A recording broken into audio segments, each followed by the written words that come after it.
बिस्मिल्लाहिर्रहमानिर्रहीम। अस्सलाम वालेकुम डियर स्टूडेंट्स, मैं हूं आपका बायोलॉजी टीचर असद सुल्तान। आज का हमारा टॉपिक है वो है लेवल ऑफ ऑर्गेनाइजेशंस का molecular level.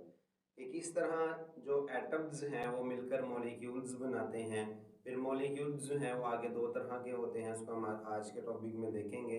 A molecule is the smallest part of a compound that retains the properties of that compound. अब एटम्स जो हैं वो आपस में मिलकर मॉलिक्यूल क्यों बनाते हैं। एटम्स उनके जो इलेक्ट्रॉन्स होते हैं शेल में वो इनकम्प्लीट होते हैं।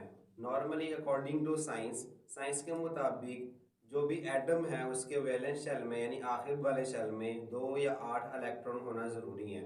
तो उन इलेक्ट्रॉन्स को पूरा करने के लिए एटम्स आपस में कोवलेंट या आयोनिक बॉन्ड्स बनाते हैं। जब वो आपस में बॉन्ड्स बनाते हैं तब वो मॉलिक्यूल बनाते हैं। ठीक है, तो मॉलिक्यूल किसी भी कंपाउंड का वो छोटा सा पार्टिकल है जो उस तमाम कंपाउंड की सारी खसूसियात रखता है। लाइक अगर मेरे पास शुगर मॉलिक्यूल्स हों, शुगर के कंपाउंड्स हों, तो उसमें से शुगर का एक जो पीस होगा स्मॉलेस्ट पार्टिकल, उसके अंदर वो सारी की सारी खसूसियात मौजूद होंगी जो उस कंपाउंड की खसूसियात होंगी। ठीक है, तो मॉलिक्यूल्स बनते कैसे हैं। तो अब बायोमोलिक्यूल्स की बात करते हैं। तो सिंपल जिस तरह हमने देखा था बायो एलिमेंट्स क्या होते हैं। एलिमेंट्स वो जो जानदारों में पाए जाते हैं उनको बायो एलिमेंट्स के जो है वो कहते हैं। इसी तरह जब बायो एलिमेंट्स आपस में मिलते हैं तो बायोमोलिक्यूल्स बनते हैं। बायोमोलिक्यूल्स असल में वो मोलिक्यूल्स हैं जो जानदारों के अंदर पाए जाते हैं। In organism bio elements usually do not occur in isolated form. जानदारों में जो बायोमोलिक्यूल्स हैं वो आज़ादाना हालत में आमतौर पर नहीं पाए जाते। रैदर बल्कि दे कंबाइन थ्रू आयोनिक और कोवलेंट बॉन्डिंग। वो आपस में कोवलेंट या आयोनिक बॉन्ड्स के जरिए जुड़े होते हैं। The stable particle formed by such bonding is called as molecule. अब इन बॉन्ड्स के नतीजे में जो भी मॉलिक्यूल जो है वो हमारे पास पार्टिकल बनता है उसको मॉलिक्यूल कहा जाता है। ठीक है, तो जो एटम्स होते हैं वो स्टेबल नहीं होते। क्यों? क्योंकि उनके वैलेंस शेल के अंदर इलेक्ट्रॉन्स की तादाद पूरी नहीं होती, इसलिए जो एटम्स हैं वो बॉन्ड्स बनाते हैं। If occurring in the bodies of living organism. अब अगर यही मॉलिक्यूल्स जानदारों के जिस्म में पाए जाएं, दे आर कॉल्ड बायोमोलिक्यूल्स, तो इनको बायोमोलिक्यूल्स कहा जाता है। An organism is formed by enormous number of biomolecules of 100 of different types. अब कोई भी जानदार जो है वो सैकड़ों किस्म के इन बायोमोलिक्यूल से मिलकर बनता है।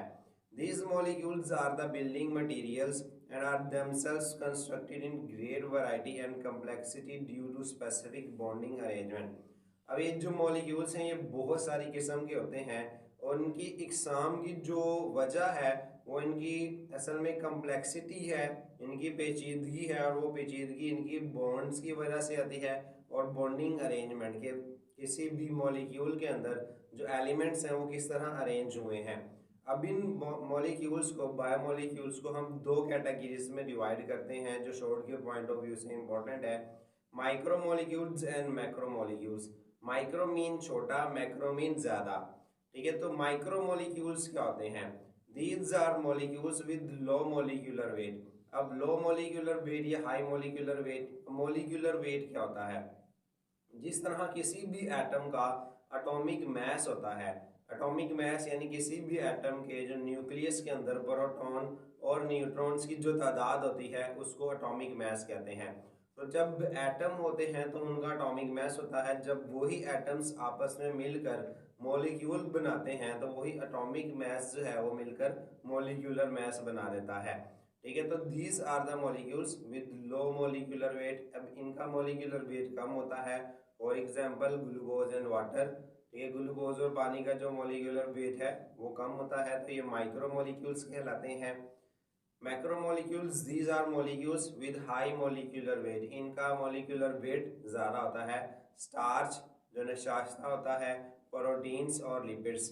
ठीक है, तो इनका मोलिकुलर वेट जो है वो हज़ारों में होता है, तो ये मोलिकुलर जो है ये माइक्रोमोलिक्यूल्स कहलाते हैं।